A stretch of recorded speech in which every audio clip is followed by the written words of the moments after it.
जय माता दी भक्तों, आप सभी को अश्विन मास के शुभ नवरात्र की हार्दिक शुभकामनाएं। यह नवरात्र महारानी सबका मंगल करे, सबकी घरों में सुख समृद्धि और खुशहाली दे। इन्हीं कामनाओं के साथ मैं आज आपको दुर्गा कवच का पाठ करके सुनाऊंगी। यह दुर्गा कवच का पाठ हमारी सब ओर से रक्षा करने वाला है और सभी सुख समृद्धि को देने वाला है। जो भक्त लोग इन नवरात्रों में सिर्फ 3 दिन भी अगर ये पाठ कर लेते हैं, शाम के समय या सुबह के समय, तो महारानी उनका अवश्य ही कल्याण करती है, उनकी अवश्य ही रक्षा करती है। क्योंकि इस कवच में हमें बताया गया है कि जो ये परम शक्ति है, महाशक्ति जो है माँ भगवती, ये कैसे कैसे कहाँ कहाँ कैसे कैसे हमारी रक्षा करती है। तो आप सब इस पाठ को सुने, और अगर आप मार्केट से बुक ला के अगर करना चाहें तो कर भी सकते हैं, नहीं तो आप ये मेरी इस वीडियो में आप इसको सुन भी सकते हैं। तो ये दुर्गा कवच का पाठ है, मैं अभी आपको करके दिखाती हूँ। उससे पहले आप मेरी महारानी के दर्शन कीजिए और खेतरी महारानी के भी दर्शन कीजिए, मेरी अखंड ज्योति के भी दर्शन कीजिए। तो ये देखिए, ये मेरी महारानी बैठी हैं सज धज के, और मेरी खेतरी महारानी, और ये मेरी अखंड ज्योति।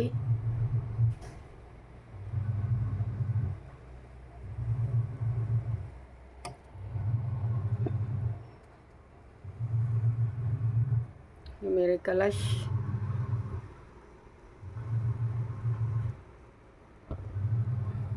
और इधर ही है हमारे माँ महाकाली हैं, हनुमान जी बैठे हैं, शालिग्राम भगवान, गणपति महादेव और माँ लक्ष्मी विराजमान है। इधर माँ सरस्वती भी विराजमान है और बाबा जी भी विराजमान है। तो भक्तों, आपने दर्शन किए, मेरी खेतरी महारानी कितनी सुंदर और कितनी समृद्धि से भरपूर हैं, कितनी खुशहाली से भरपूर हैं।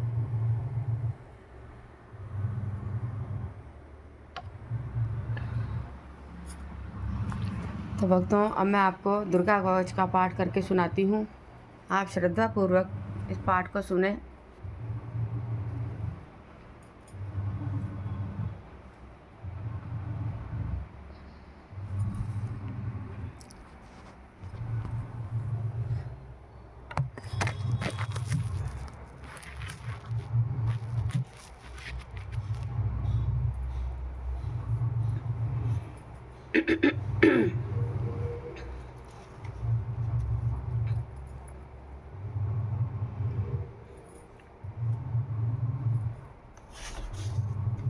श्री दुर्गा कवचम।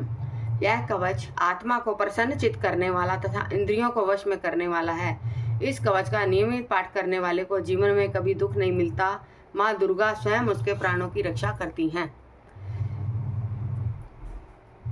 ओम अस्य श्री चंडी कवचस्य ब्रह्म ऋषि अनुष्टप छंद चामुंडा देवता आग्नेय स्वक्त मात्रो बीजम दिग्बंध देवता तत्व श्री जगदम्बा तीर्थे सप्तशती पाठेन गतवे जपे विनियोग। ओम नमः चंडिकाय। तो मार्कंडेय जी ने कहा, हे पितामह, जो साधन संसार में अत्यंत गोपनीय है, जिससे मनुष्य मात्र की रक्षा होती है, वह मुझे अवश्य ही बतलाइए। तो ब्रह्मा जी ने कहा, हे ब्राह्मण, संपूर्ण प्राणियों का कल्याण करने वाला देवों का कवच, जो रक्षा के लिए पहने जाने वाले एक विशेष प्रकार के पहनावे को कवच कहते हैं, इसी तरह यह स्त्रोत भी है। इस पाठ में साधक सर्वथा सुरक्षित रहता है, अत्यंत गोपनीय है। हे माँ मुने, उसे सुनिए। तो ब्रह्मा जी जो है वो मार्कंडेय ऋषि जी को यह दुर्गा कवच का महत्व जो है वो बता रहे हैं। प्रथम शैलपुत्री च द्वितीयम ब्रह्मचारिणी तृतीयम चंद्रघंटेति कुसुमांडेति चतुर्थकम पंचम स्कंद मातेति षष्टम कात्यायनी च सप्तम कालरात्रिति महागौरीति चाष्टम नवम सिद्धिदात्री च नव दुर्गा प्रकीर्तिता उतान ये तानी नामानी ब्रह्मनेव महात्मना। तो कहते हैं, ब्रह्मा जी कहते हैं, हे मुने, दुर्गा की 9 शक्तियाँ। पहली शक्ति का नाम शैलपुत्री हिमालय कन्या पार्वती है। दूसरी शक्ति का नाम ब्रह्मचारिणी, पार ब्रह्म परमात्मा का साक्षात्कार कराने वाली। तीसरी शक्ति चंद्रघंटा, चंद्रमा जिसकी घंटा में हो। और चौथी शक्ति कुष्मांडा, सारा संसार जिनके उदर में निवास करता है। पांचवी शक्ति स्कंद माता, कार्तिकेय की जननी है। छठी शक्ति कात्यायनी, महर्षि कार्तिकेय के अपरिम तेज से उत्पन्न होने वाली है। छठी शक्ति कात्यायनी महर्षि कात्यायन के अप्रतिम तेज से उत्पन्न होने वाली है। सातवीं शक्ति काल रात्रि समस्त सृष्टि का संहार करने वाली तथा आठवीं शक्ति महागौरी जो शिव के महाकाली कहने पर जिन्होंने ब्रह्मा जी से गौर वन का तपस्या करके गौर वन का वरदान प्राप्त किया था। नवीं शक्ति सिद्धिदात्री समस्त जगत को अणिमा लघिमा प्राप्ति प्राकम्य महिमा ईशित्व वशित्व कामा वसयिता इन 8 रूपों में सिद्धि देने वाली है जो नवीं शक्ति सिद्धिदात्री है। यह नव दुर्गा कही गई हैं। यह शक्तियाँ सर्वज्ञ ब्रह्मदेव द्वारा कही गई हैं और इन्हीं नव शक्तियों का हम नवरात्र में पूजन करते हैं, प्रथम शैलपुत्री से लेके और नवीं सिद्धिदात्री तक। तो जो मनुष्य अग्नि में जल रहा हो, युद्ध भूमि में शत्रुओं से गिर गया हो तथा अत्यंत कठिन विपत्ति में फंस गया हो, यदि भगवती दुर्गा की शरण का सहारा ले ले तो युद्ध में उसका संकट कुछ बिगाड़ नहीं सकता, उसे कोई विपत्ति घेर नहीं सकती और उसे दुख और भय की प्राप्ति भी नहीं हो सकती। जो लोग भक्तिपूर्वक भगवती का स्मरण करते हैं उनका अभ्युदय होता रहता है। हे भगवती, जो लोग तुम्हारा स्मरण करते हैं निश्चय ही तुम उनकी रक्षा करती हो। तो जो माँ शक्ति है, माँ भगवती, वो कैसे कैसे किस किस वाहन पर निवास करती है इसके बारे में आगे बताया गया है। प्रथम चामुंडा चंडमुंड का विनाश करने वाली देवी प्रेत के वाहन पर निवास करती है। वाराही महिष के आसन पर, महिष मतलब भैंसा, ये आसन पर रहती है। ऐन्द्री का वाहन ऐरावत हाथी है। ऐरावत हाथी मीन्स सफेद रंग का हाथी जो इंद्रदेव के पास है। वैष्णवी का वाहन गरुड़ है। महेश्वरी बैल के वाहन पर तथा कुमारी मोर के आसन पर विराजमान है। श्री विष्णु पत्नी भगवती के हाथों में कमल है तथा ये कमल के आसन पर निवास करती हैं। श्वेत वर्ण वाली ईश्वरी वृष मतलब बैल पर सवार है। भगवती ब्राह्मणी सरस्वती संपूर्ण आभूषणों से युक्त है तथा ये हंसासन पर विराजमान रहती हैं। अनेक आभूषण और रत्नों से दीप्यमान उपयुक्त सभी देवियां सभी योग शक्तियों से युक्त हैं। इसके अतिरिक्त और भी देवियां हैं जो दैत्यों के विनाश के लिए और भक्तों की रक्षा के लिए क्रोधित होकर रथ में सवार रहती हैं। इनके हाथों में शंख चक्र गदा शक्ति मूसल खैटक तोमर परशु पाश भाला त्रिशूल तथा उत्तम शारंग धनुष आदि अस्त्र शस्त्र हैं। तो इन देवियों के हाथों में भक्तों की रक्षा के लिए और दुष्टों के संहार के लिए ये अस्त्र शस्त्र इन्होंने धारण किए हैं, जिससे देवताओं की रक्षा होती है और देवी जिन्हें दैत्यों के देही नाश और भक्तों के मन में भय नाश के लिए धारण करती है। महाभय का विनाश करने वाली महान बल महाघोर क्रम तथा महान उत्साह से सुसंपन्न हे महारुद्र की शक्ति तुम्हें नमस्कार है। अब जो ये देवियां हैं, ये जो शक्तियां हैं, ये हमारी किस किस प्रकार कहाँ कहाँ रक्षा करती हैं इसके बारे में इस पाठ में आगे वर्णन किया गया है। तो आप ध्यान से सुनिए कि कौन सी शक्ति हमारे किस शरीर के किस हिस्से की रक्षा करती हैं और किस प्रकार करती हैं, ये मैं आपको आगे पाठ में सुनाती हूँ। हे शत्रुओं का भय बढ़ाने वाली देवी, तुम मेरी रक्षा करो। दुर्घर्ष तेज के कारण मैं तुम्हारी ओर देख भी नहीं सकता। ये जो महारानी का भगवती का परम शक्ति का जो तेज होता है, इसको आम इंसान कोई अपनी आंखों से देख नहीं सकता। इतनी तेजवान है, जैसे ये हमारी ज्योति स्वरूपा माँ होती हैं, हम इनको ज़्यादा देर एकटक देख नहीं सकते हैं। तो इसी प्रकार दुर्घर्ष तेज के कारण मैं आपकी ओर देख भी नहीं सकता। ऐन्द्री शक्ति पूर्व दिशा में मेरी रक्षा करे तथा अग्नि देवता की अग्नि शक्ति अग्निकोण में हमारी रक्षा करे। वाराही शक्ति दक्षिण दिशा में, खड़ग धारिणी नेतृत्व कोण में, वारुणी शक्ति पश्चिम दिशा में तथा मृग में ऊपर सवार रहने वाली शक्ति वायव्य कोण में हमारी रक्षा करे। भगवान कार्तिकेय की शक्ति कुमारी उत्तर दिशा में, शूल धारण करने वाली ईश्वरी शक्ति ईशान कोण में, ब्राह्मणी ऊपर और वैष्णवी शक्ति नीचे हमारी रक्षा करे। इसी प्रकार शव के ऊपर विराजमान चामुंडा देवी दसों दिशाओं में हमारी रक्षा करे। आगे जया तथा पीछे विजया हमारी रक्षा करे। बाएं भाग में अजिता, दाहिने हाथ में उपराजिता, शिखा में उगोत्री तथा सिर में उमा नियम पूर्वक हमारी रक्षा करे। ललाट में मालाधारी, दोनों भ्रू के मध्य में यशस्विनी, भ्रू के मध्य में त्रिनेत्रा, ललाट में मालाधारी, दोनों भ्रू में यशस्विनी, भ्रू के मध्य में त्रिनेत्रा और नासिका में यमघंटा हमारी रक्षा करे। दोनों नेत्रों के बीच में शंखंगनी, दोनों कान के मध्य में द्वारवासिनी, कपाल में कालिका, कर्ण के मूल भाग में शांकरी हमारी रक्षा करे। नासिका के बीच का भाग सुगंधा, ओष्ठ में चर्चिका, अधर में अमृत कला और जिह्वा में सरस्वती हमारी रक्षा करे। कुमारी दांतों की, चंडिका कंठ प्रदेश की, चित्रघंटा गले की और महामाया हमारे तालू की रक्षा करे। कामाक्षी ठोडी की, सर्वमंगला वाणी की, भद्रकाली ग्रीवा की और धनुष को धारण करने वाली रीढ़ प्रदेश में हमारी रक्षा करे। कंठ से बाहर नीलग्रीवा और कंठ की नली में नलकुवरी, दोनों कंधों की खड़ंगनी और वज्र को धारण करने वाली दोनों बाहों की रक्षा करे। दोनों हाथ में दंड को धारण करने वाली तथा अंबिका उंगलियों में हमारी रक्षा करे। शूलेश्वरी नखों की और कुलेश्वरी कुक्षी प्रदेश में स्थित होकर हमारी रक्षा करे। महादेवी दोनों स्तन की, शोक को नाश करने वाली मन की रक्षा करे। ललिता देवी हृदय में तथा त्रिशूलधानी उत्तर प्रदेश में स्थित होकर हमारी रक्षा करे। नाभि में कामिनी तथा गुहा में गुहेश्वरी हमारी रक्षा करे। कामिका तथा पूतना लिंग की तथा महिषवाहिनी गुदा की रक्षा करे। भगवती कटी प्रदेश में, कटी प्रदेश मतलब हमारी कमर, तथा विंध्यवासिनी घुटनों की रक्षा करे। संपूर्ण कामनाओं को प्रदान करने वाली महाबला जांघों और घुटनों के निचले हिस्से की रक्षा करे। नारा संघी दोनों पैर की घुटियों की, मतलब दो टखने होते हैं उनकी। तेजसी देवी दोनों पैर के पिछले भाग की, श्री देवी पैर की उंगलियों की और तलवासिनी पैर के तलवे की निचले भाग की रक्षा करे। दृष्टा कराली अपनी दाढ़ों के कारण भयंकर दिखाई देने वाली जो देवी होती है, नखों की। ऊर्ध्वकेशनी देवी केशों की। कावेरी जो कुबेर की शक्ति है, रोमावली के छिद्रों में। तथा वागेश्वरी हमारी त्वचा के ऊपरी भाग की चमड़ी की रक्षा करे। पार्वती देवी रक्त मज्जा वसा पार्वती देवी रक्त, मज्जा, वसा, मांस, हड्डी और मैदे की रक्षा करे। काल रात्रि आंतों की तथा मुकुटेश्वरी हमारे पित्त की रक्षा करे। पद्मावती मूलाधार में स्थित, सहस्त्रदल कमल में, चूड़ामणि कफ में, ज्वालामुखी नख राशि में उत्पन्न तेज की तथा अभेदा जिसका किसी शस्त्र से भेदन न हो, सभी संधियों में मतलब जोड़ों में हमारी रक्षा करे। ब्राह्मणी शुक्र की, चतेश्वरी छाया की, धर्म को धारण करने वाली हमारे अहंकार, मन और बुद्धि की रक्षा करे। वज्रहस्ता, वज्र को धारण करने वाली देवी जो है, प्राण, अपान, व्यान, उदान और समान वायु की कल्याण से सुशोभित होने वाली कल्याण शोभना हमारे प्राणों की रक्षा करें।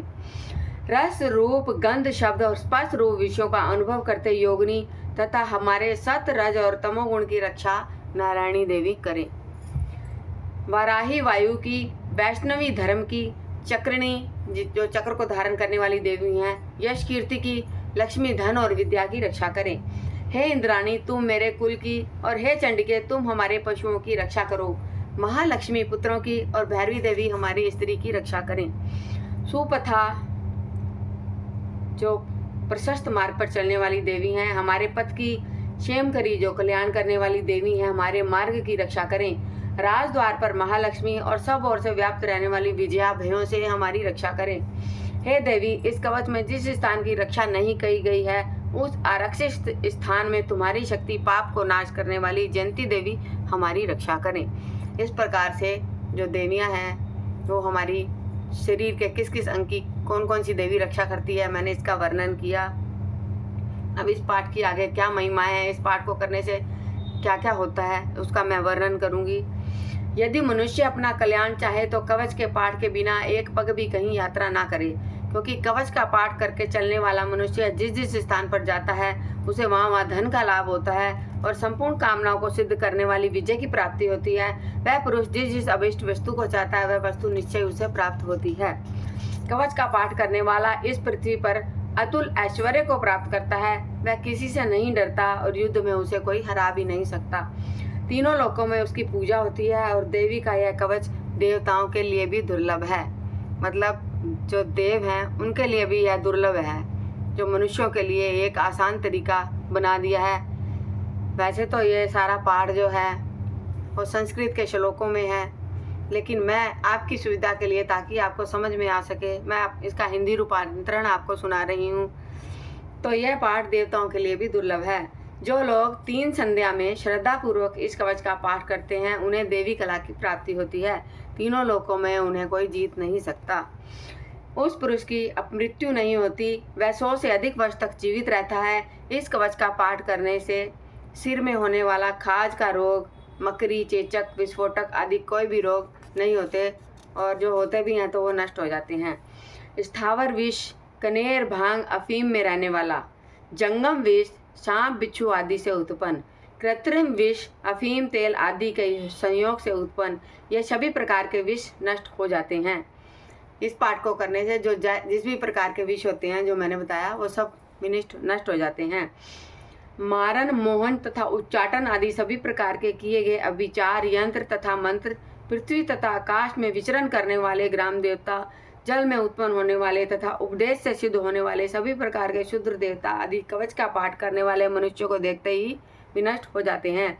जन्म के साथ उत्पन्न होने वाले ग्राम देवता, कुल क्रम से उत्पन्न होने वाले कुल देवता, कंठमाला, डाकनी, शाकनी, अंतरिक्ष में विचरण करने वाली अत्यंत भयानक बलवान डाकनियाँ, ग्रह, भूत, पिशाच, ब्रह्म, राक्षस, बेताल, कुष्मांड तथा भयानक भैरव आदि सभी अनिष्ट करने वाले जीव विशेष कवच का पाठ करने वाले पुरुष को देखते ही विनष्ट हो जाते हैं।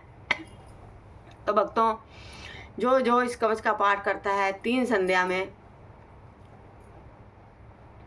उसको ना तो कोई विष असर करता है, ना कोई किया कराया मंत्र, अभिचार, टोना टोटका, ना कोई भूत, पिशाच, ऊपरी हवा, किसी भी प्रकार का कोई भी अनिष्ट उसका अमंगल नहीं कर सकता। तो ये पाठ हमें नित्य प्रति करना चाहिए। जब हम पूजा करने बैठते हैं तो हमें यह पाठ नित्य प्रति करना चाहिए। कवचधारी पुरुष को राजा के द्वारा सम्मान की प्राप्ति होती है। यह कवच मनुष्य के तेज की वृद्धि करने वाला है। कवच का पाठ करने वाला पुरुष इस पृथ्वी को अपनी कीर्ति से सुशोभित करता है और अपनी कीर्ति के साथ यह नित्य बुद्धि को प्राप्त करता है। जो कवच का पाठ कर सप्तशती का पाठ करता है, उसकी पुत्र पौत्र आदि संतति पृथ्वी पर तब तक विराजमान रहती है जब तक पहाड़, वन, कानन और कानन से युक्त यह पृथ्वी टिकी हुई है। तो इस कवच का पाठ करने से कई कुलें तर जाती हैं और कई वंशावलियाँ नहीं आती हैं, और तब तक उसका वंश रहता है इस धरती पर जब तक कि यह हमारी सृष्टि है। कवच का पाठ कर दुर्गा सप्तशती का पाठ करने वाला मनुष्य मरने के बाद महामाया की कृपा से देवताओं के लिए जो अत्यंत दुर्लभ स्थान है उसे प्राप्त कर लेता है। इस कवच का पाठ करने से देवताओं के लिए भी जो दुर्लभ है वैकुंठ लोक, देवताओं के लिए भी जो दुर्लभ स्थान है वो स्थान वो मनुष्य प्राप्त कर लेता है और उत्तम रूप प्राप्त कर शिवजी के साथ आनंद पूर्वक निवास करता है। कवच का पाठ कर दुर्गा सप्तशती का पाठ करने वाला मनुष्य मरने के बाद महामाया की कृपा से देवताओं के लिए जो दुर्लभ स्थान है उसे प्राप्त कर लेता है और उत्तम रूप प्राप्त कर शिवजी के साथ आनंद पूर्वक निवास करता है। इति वार्या पुराणे हरिहर ब्रह्म वरंचितम देवन्या कवचम समाप्तम। तो महारानी का ये देवी का जो कवच है ये समाप्त होता है। इस कवच की महिमा क्या कही गई है मैंने आपको बताया। आप मार्केट से ये कवच, दुर्गा कवच, आपको उल्टा दिख रहा होगा लिखा हुआ, दुर्गा कवच लिखा है, ये लिखा है दुर्गा कवच। तो महारानी की कृपा से आप बचे रहेंगे रोग से, दुख से, शोक से, हर प्रकार के संकट से आप बचे रहेंगे। आप कृपा करके अब दुर्गा कवच का पाठ नित्य प्रति कीजिए। नवरात्र हो ये जरूरी नहीं है, आप नित्य प्रति जिस समय पूजा आराधना करने बैठते हैं, जोत जलाते हैं, तो माँ भगवती का ये दुर्गा कवच आप अवश्य पढ़ें। महारानी सबका मंगल करे, इसी कामना के साथ मैं इस वीडियो को यहीं समाप्त करना चाहूँगी। मैं फिर से एक बार आपको अपनी महारानी के दर्शन करवाती हूँ। आप देखिए मेरी महारानी यहाँ विराजमान है,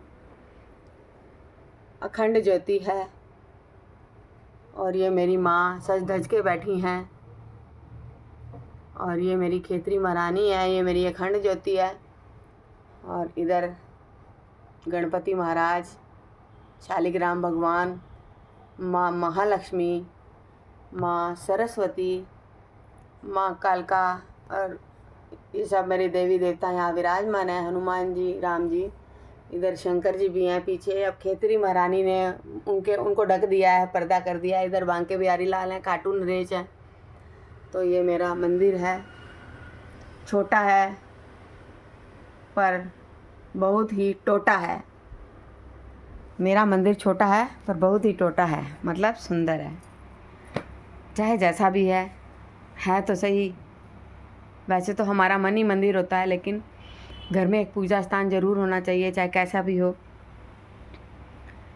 तो आप जो है अपना पूजा स्थान बनाए, चाहे एक ही तस्वीर रखें और उसके आगे ज्योति को प्रचंड करें, और श्रद्धा अनुसार जो भी आपके इष्ट हैं उनकी पूजा कीजिए। तो इसी के साथ मैं वीडियो को यहीं समाप्त करती हूँ। महारानी सबका मंगल करे। जय माता दी भक्तों, जय माता दी।